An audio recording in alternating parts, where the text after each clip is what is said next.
மன்னன் சொல்லும் கவி மங்கைக்கது காதல் நிலாம்பரி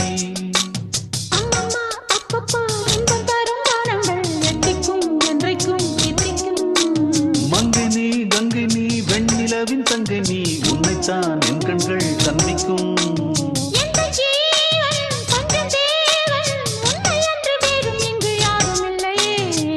வள்ளி வள்ளி என்ன வந்தான் வடிவேலந்தான் புள்ளி வைத்து புள்ளி போட்டான் புது கோலம்தான் சொல்லித்தர சொல்லி கேட்டு தினமும் சொல்லி தந்த சிந்து பாடினான் வள்ளி இன்பவல்லி என்று தினமும் முல்லைச்சரம் கொண்டு சூடினான்